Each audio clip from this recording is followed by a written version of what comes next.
Before humanity learned how to write history, it learned how to remember. The oldest memories we carry as a species were not recorded with words or numbers, but with stories whispered around fire, carved into stone, and painted on cave walls. And strangely, those earliest memories all seem to point to the same place: the sky. Across the ancient world, civilizations that had no contact with one another told remarkably similar stories. They spoke of beings who arrived from above, not as distant spirits, but as physical visitors. These beings walked among humans, intervened during moments of catastrophe, and changed the direction of human survival forever. Among the Hopi of North America, elders speak of the ant people, beings who appeared when the world faced destruction by fire and flood. According to their traditions, these visitors led humans underground, protecting them until the earth was safe again. The ant people were described as tall, powerful, and different from humans, with large eyes and advanced knowledge of the land. To the Hopi, this account is not mythology, it is history, preserved through ritual and ceremony. Half a world away, deep in the Sahara Desert, ancient artists engraved towering figures into stone at Tassili, Niger. These figures are not hunters or gods sitting on thrones. They are unusually tall, wearing round helmet-like heads and strange coverings that do not resemble clothing. Some appear to float. Others are connected by thin lines trailing behind them, like tubes or cables. These images were created over 10,000 years ago, long before machines, metals, or written language. In Australia, Aboriginal traditions describe the Wandjina, beings who descended from the clouds and brought law, balance, and knowledge. Their images still stare out from cave walls today with large dark eyes, glowing halos, and bodies devoid of mouths. The people believe the Wandjina did not die. They returned to the sky and will one day come back. That is why the paintings are continuously restored, generation after generation. What makes these stories disturbing isn't that they are strange, it's that they are consistent. The same themes appear again and again: descent from the sky, intervention during disaster, the transfer of knowledge, and eventual departure. These accounts come from cultures separated by oceans, time, and language, with no way to influence one another. Modern scholars often explain these stories as symbolic, psychological, or spiritual metaphors. But symbolism struggles to explain why the earliest humans across the world described the visitors in such specific non-human ways. Because before there were myths, there were witnesses. And if this was only the beginning of the story, then the real question is, what happened after these beings changed humanity's path forever? When early humans began carving and painting images on stone, they were not trying to decorate their surroundings. They were documenting what mattered most to them. These ancient artists did not waste precious time and effort on imagination alone. They recorded food sources, animals, hunts, rituals, and things they believed future generations needed to remember. That is what makes some of the oldest cave art on Earth so unsettling. Hidden deep within the sandstone plateaus of southern Algeria lies Tassili Niger, one of the largest prehistoric art galleries ever discovered. More than 15,000 paintings and engravings cover the cave walls, some dating back over 10,000 years. At the time these images were created, the Sahara was not a desert, but a lush, green land filled with rivers and wildlife. Most of the artwork makes sense. Hunters chase animals. Groups gather in ritual scenes. Daily life is clearly visible, but mixed among these familiar images are figures that appear completely out of place. These beings are large, often towering over humans and animals. Their heads are rounded and oversized, lacking clear facial features. Their bodies are encased in strange outlines that do not resemble skin, cloth, or animal hides. Some appear to hover above the ground. Others have long lines trailing from their backs, almost like hoses or cables. One particular figure dominates the wall with an almost mechanical stance, earning the nickname the Great Being among early researchers. Archaeologists often suggest these images represent shamans in trance states or symbolic spirit beings. Yet there is a problem with that explanation. Elsewhere in prehistoric art, shamans are still drawn as humans. Their bodies remain natural, their proportions make sense. The figures at Tassili do not follow the same artistic language. Now move to northern Australia, and the mystery deepens. There, Aboriginal rock art depicts the Wandjina, figures with large, dark eyes, glowing outlines, and no mouths. Their bodies are painted with intricate internal patterns instead of muscles or bones. According to Aboriginal knowledge keepers, the Wandjina came from the clouds, shaped the land, brought rain, and created the laws that humans still follow today. What is remarkable is not just the similarity in appearance between the Wandjina and the Tassili figures, but the similarity in story. Both cultures describe beings descending from above, interacting with humans, and then returning to the sky. These societies were separated by tens of thousands of miles and had no contact with one another. Similar images appear again in Europe's Val Camonica carvings, in South America's cave art, and even in southern Africa. The same unnatural proportions, the same focus on the head, the same connection to the sky. At a certain point, coincidence becomes difficult to defend. These were not isolated artistic experiments. They were consistent records of something ancient humans believed they had seen. And if early humans were already encountering these beings before civilization existed, then how did humanity suddenly acquire the knowledge to build it? Civilization, as we understand it today, is supposed to be the result of slow progress. Trial and error stretched across generations. But when researchers examine the ancient record closely, they find something that doesn't fit that timeline at all. Again and again, advanced human societies appear almost instantly. In Mesopotamia, small farming villages existed for thousands of years with limited tools and basic organization. Then suddenly, without clear predecessors, the Sumerians emerge. They build the first true cities on Earth. Writing appears fully developed. Mathematics arrives with complex base systems. Astronomy advances to the point where planets are tracked with precision. Legal systems, architecture, and irrigation all appear within a shockingly short span of time. The most disturbing part? The Sumerians never claimed credit for any of it. Their texts repeatedly state that all major knowledge was given to them by the Anunnaki, beings described as coming from the sky.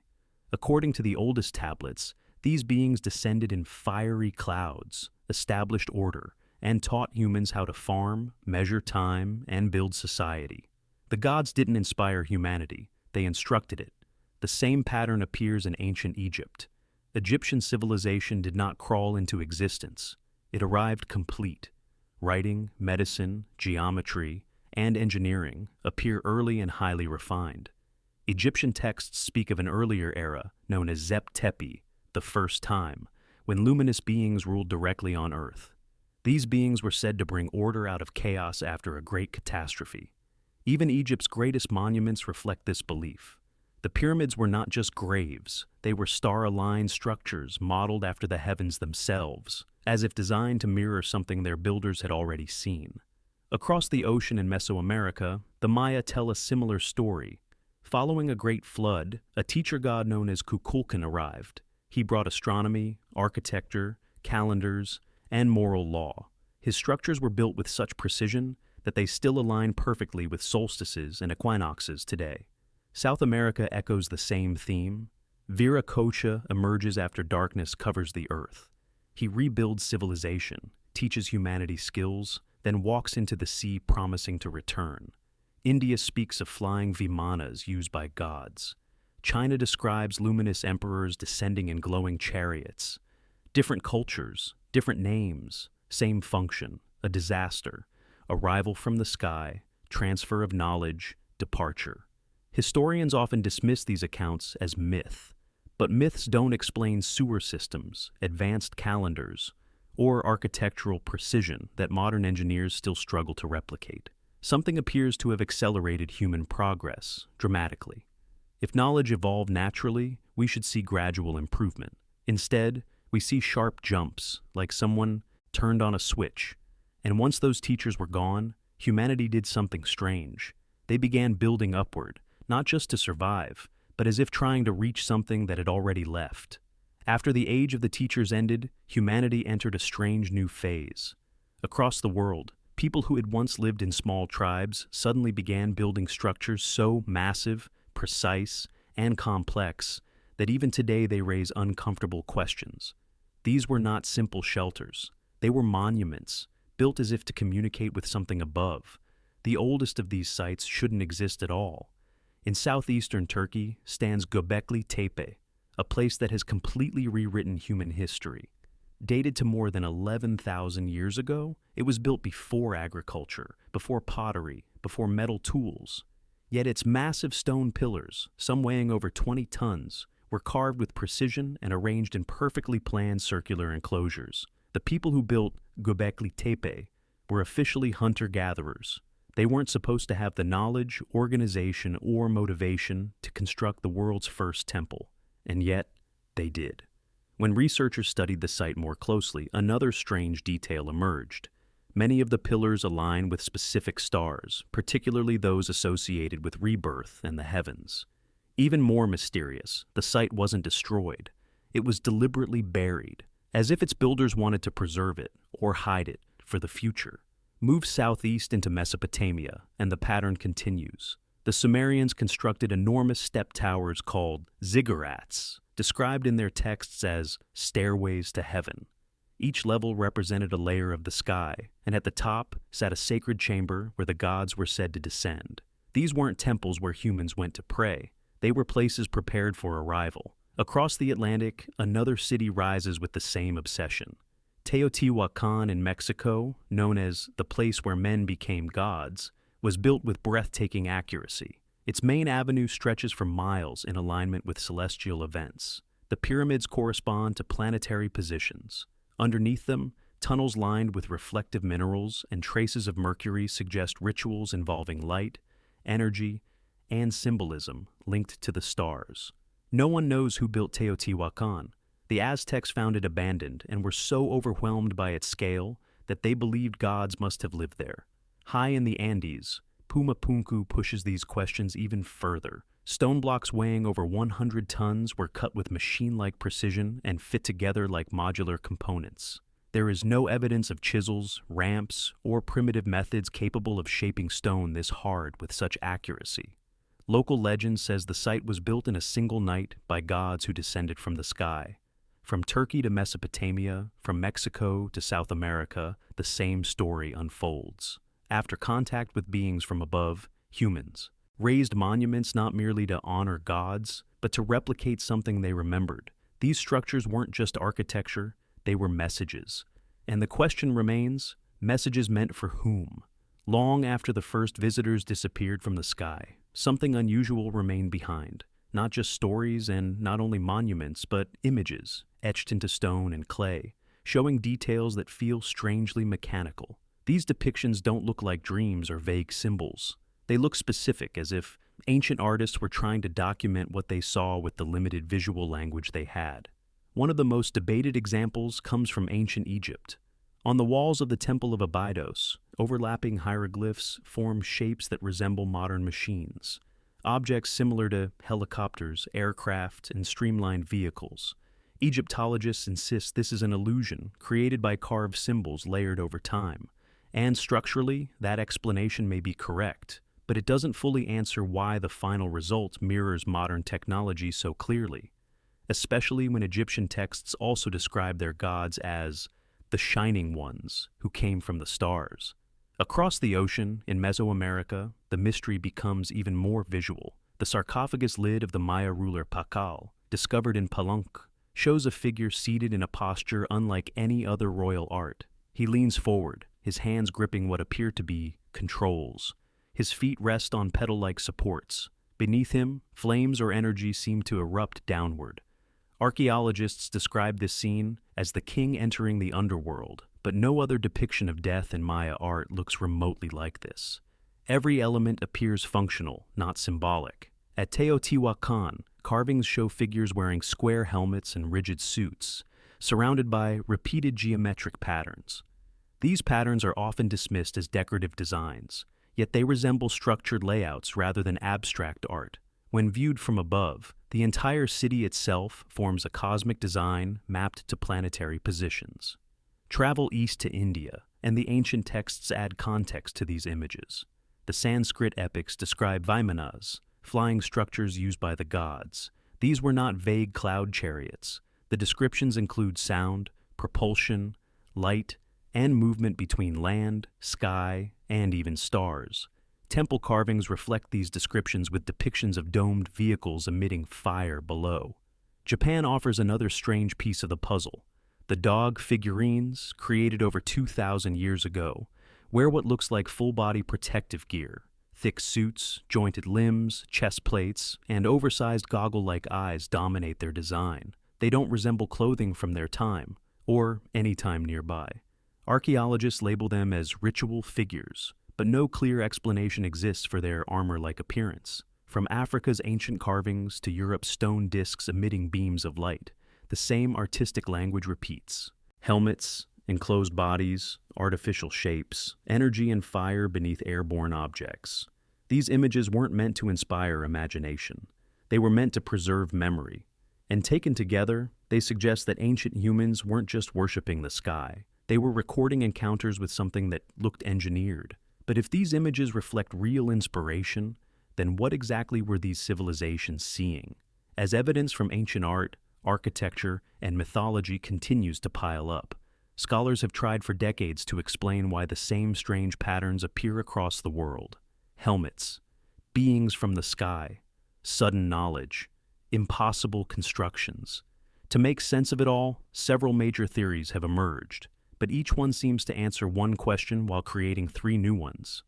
The first and most widely accepted explanation comes from psychology. Carl Jung proposed the idea of shared human archetypes, symbols embedded deep within the human subconscious. According to this view, early humans naturally created similar stories because the human mind itself operates in predictable ways. Sky gods represent power, light represents knowledge. Beings from above symbolize hope and fear projected onto the heavens.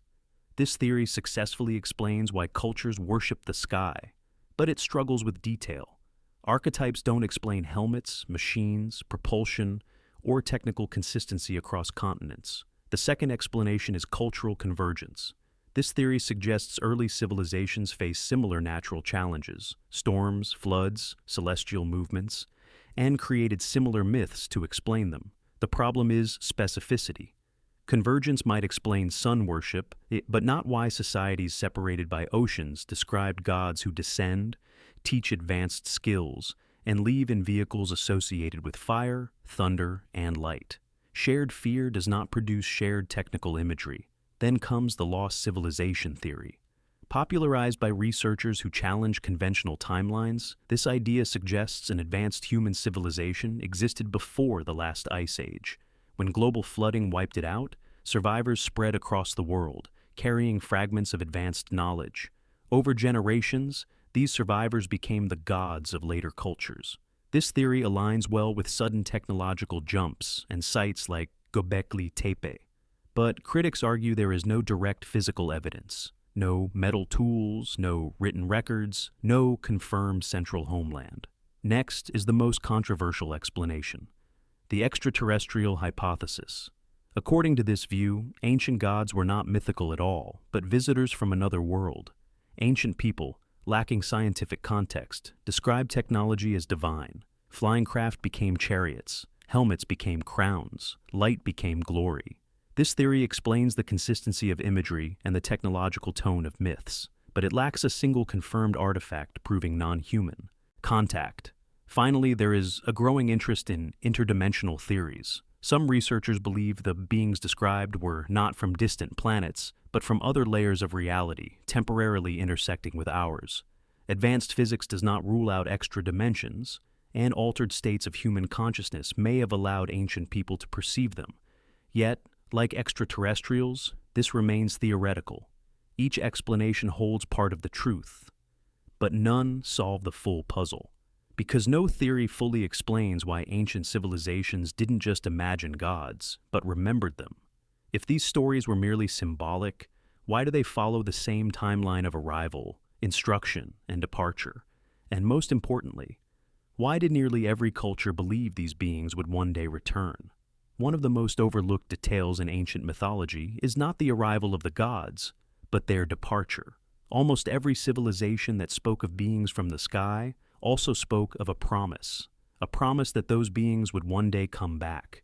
For ancient people, this was not poetic language, it was expectation. Across cultures, the sky teachers did not simply disappear. They left instructions, warnings, and calendars pointing toward the future. Time itself became sacred, measured in cycles rather than straight lines, as though humanity was waiting for a specific moment to repeat. In Mesoamerica, the Maya built some of the most accurate calendars ever created. These were not simple farming tools. They tracked cosmic cycles spanning thousands of years with astonishing precision. According to their beliefs, the gods would return when certain celestial alignments occurred. Their temples were aligned so light and shadow performed symbolic descents during equinoxes, ritual reenactments of divine arrival. The Aztecs inherited this expectation. When pale-skinned men arrived from the sea centuries later, many believed the returning god Quetzalcoatl had finally come. The shock was devastating, but the belief itself did not come from ignorance. It came from faith built over generations. In South America, the Inca spoke of Viracocha's promise to return after restoring order to the world. Statues and reliefs portray him gazing toward the horizon, staff in hand, as if permanently departing, but not permanently gone. Egyptian texts tell a similar story. The gods did not die. They ascended to the stars. Pharaohs were said to follow them after death, transforming into Aku, luminous beings, rejoining the gods in the sky. Egyptian temples and pyramids were built as launch points for the spirit, but also as anchors tying Earth to the heavens. China's earliest legends describe emperors who did not die but rose upward in shining vehicles, becoming part of the sky itself. Their return would signal the restoration of cosmic harmony. Even in ancient India, the gods departed in Vimanas, promising to return at the end of an age cycle, a time when the world would again face chaos and rebirth. What connects all these traditions is not fear, it is preparation. Humanity didn't forget the sky beings. It waited for them. Monuments were maintained, oriented, preserved.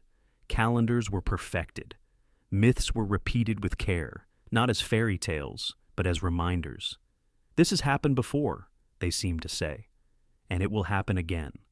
Modern thought often dismisses these beliefs as superstition, yet believing in return makes little sense unless something had already arrived once before. And if no return ever occurred, why did civilizations across the world structure time, architecture, ritual, and power around the same expectation? Perhaps the real mystery is not whether the ancients were wrong, but whether we have stopped paying attention. After examining the stories, the images, the monuments, and the timelines, one uncomfortable truth remains. Ancient civilizations across the world remembered the same story, different names, different symbols, but the same sequence of events repeated again and again. A great catastrophe. The arrival of beings from the sky, the transfer of knowledge, and their eventual departure with a promise to return. These cultures did not describe their beginnings as accidental. They did not claim they discovered civilization on their own. Instead, they credited teachers who were not fully human, beings they described as luminous, powerful, and advanced beyond their understanding. To them, these were not metaphors. They were the foundation of reality. Modern society prefers cleaner explanations. We separate myth from science, imagination from history. Yet when we place all ancient accounts side by side, the pattern becomes impossible to ignore. Civilizations separated by oceans and millennia recorded the same types of beings, the same behavior, and the same impact on humanity's development. If these stories were purely symbolic, why do they contain technical details? If they were coincidence, why are they so consistent? And if they were imagination, why did they result in real-world advancements, architecture, astronomy, mathematics, that appeared far ahead of their time? Perhaps ancient humans described real events using the only language available to them. What we call gods may have simply been visitors too advanced to understand. What we label divine light may have been technology. What we dismiss as legend may be distorted memory. This does not require blind belief. It requires curiosity. History is written by survivors, and humanity itself may be the result of guidance we no longer remember. The beings may have been gods, lost ancestors, advanced travelers, or something that exists beyond our current understanding of reality. Whatever they were, their influence shaped the direction of our species. And then they left. But the monuments remained, the calendars remained, the stories remained. Etched into stone, hidden, in the sky alignments, whispered in myth, humanity preserved the memory because it believed the story was not finished. Maybe the real question isn't who they were. Maybe the question is why they came. And if the ancients were right, if they weren't inventing stories but remembering encounters, then we may not be waiting for the first contact at all. We may be waiting for the next one. Do you believe these ancient accounts were mythology, lost history, or evidence of something beyond our world? Comment below and share your theory. If you enjoyed this series, like the video, and subscribe for more deep dives into humanity's forgotten past. Turn on notifications so you don't miss what comes next.